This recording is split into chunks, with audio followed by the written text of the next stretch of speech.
It is easy to fear being out of step with family and friends where, oh, they just aren't making the same healthy choices that you are. You want to connect with your colleagues, but they're on a different path. And so you feel like, what's going to happen if I'm out of step with them? It's going to take unleashing your courage. And I understand because I've been there. Let's help you do that today.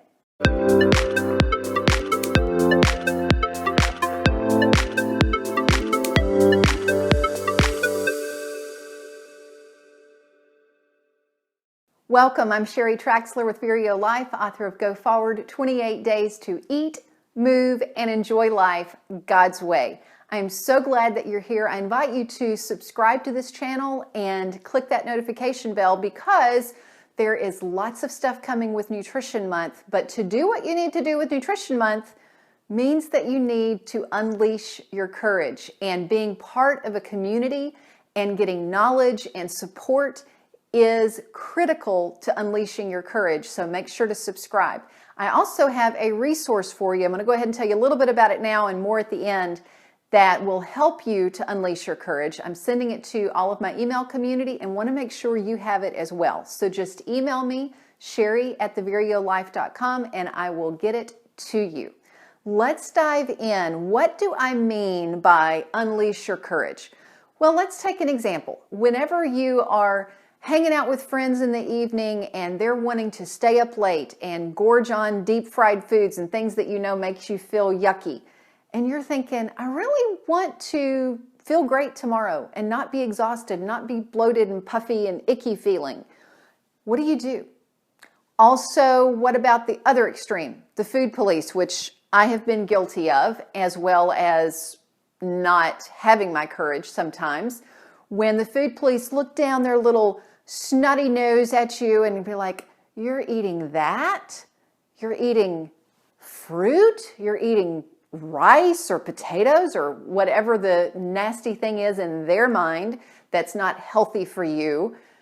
And then the other is, what about exercise? You know, your family wants to veg on the weekend, every weekend, and you're saying, hey, you know, this weekend, let's go to the park and let's do something active together as a family. And they're like, no, not interested. How do you stand up for what you want?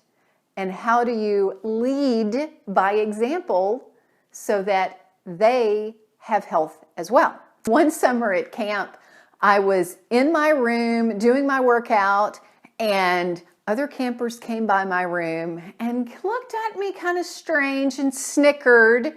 And I had a choice. Was I going to unleash my courage, or was I going to cower in fear?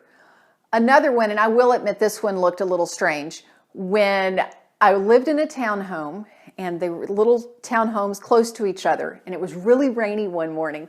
So I got out my step bench, opened the door because I wanted some fresh air, and sat my step bench by the front door.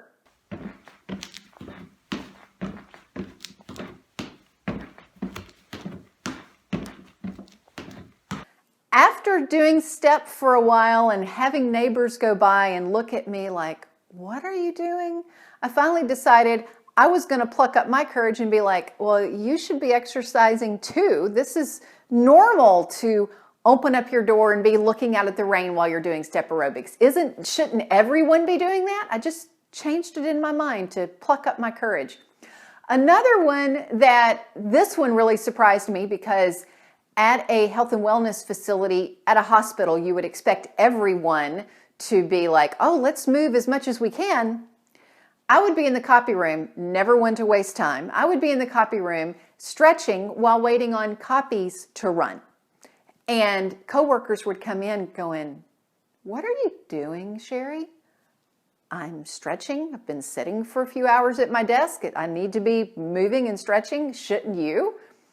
So sometimes the courage is for yourself, and sometimes it's because you just need to push back a little bit and maybe inspire them as well, right? Unfortunately, I didn't do so well when it came to the food police.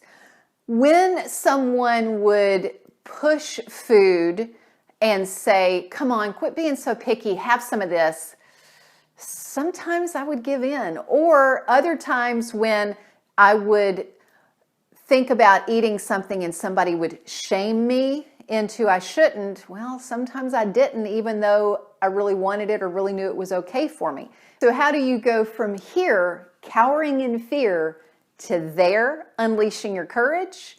Step one is write it down. Put pen to paper, write out your fear, because I promise you, even just writing it down, it's going to shrink the power of the fear and make you stronger. Once you've written it down, then begin to question, is this true? Could the opposite of this also be true? Could the opposite of this also have evidence for it?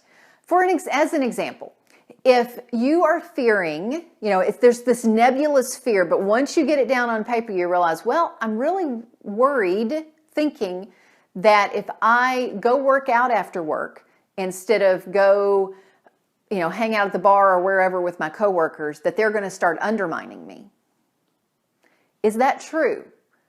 And if it is true that they would undermine you for that, well, maybe the next fear that you write down is, do I believe that I have the smarts and the talent and the worth to go find a workplace that they would support me?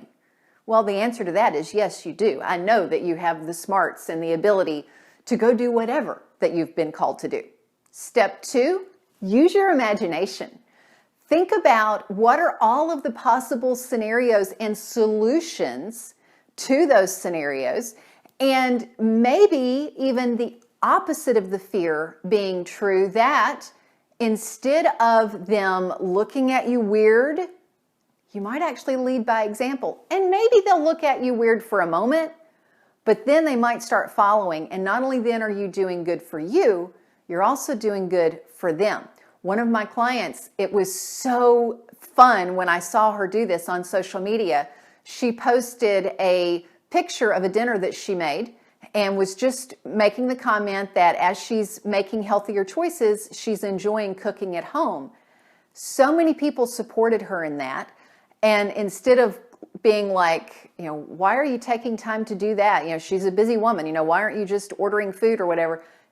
People supported her and were asking for the recipe. So you will start leading by example. Another client who is a busy attorney, she has a lot of courage in a lot of areas in general, and decided to unleash her courage here because she really wanted to stay networking with a certain group of people. But she also didn't want the normal thing they had been doing, which would be after work, going to a bar, over drinking, leading to overeating, and that was not fitting her health and wellness goals. So she proposed to them, hey, you know what? Evenings after work are getting kind of busy. Let's get together for lunch. They were fine with it. It curtailed the overeating. It cut out the overdrinking because it was the middle of the day. So she got what she needed courageously, and they got led into a better health habit as well.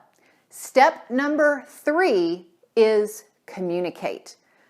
That client communicated at one level. Another client really had to have a heart-to-heart with her family because she was thinking as she took time to exercise that it was taking time away from her family. When she reframed it, that actually this is helping me to live longer and better, for have more time with my family, she had to communicate that. And they not only understood, they embraced it. So step 1, write it down and really think about, is it true and is the opposite true? Step 2, use your imagination. And step 3, communicate. I have a resource. It's a worksheet to walk you through this. I'm sending it to my email community. If you're in my email community, you already have it now. And if you are not in my email community, I will be glad to send it to you. So just email me again, sheri@theveryolife.com. Thanks so much for watching. Thanks for subscribing so that you can have the support you need to unleash your courage. Until next time, find your path and fulfill your potential.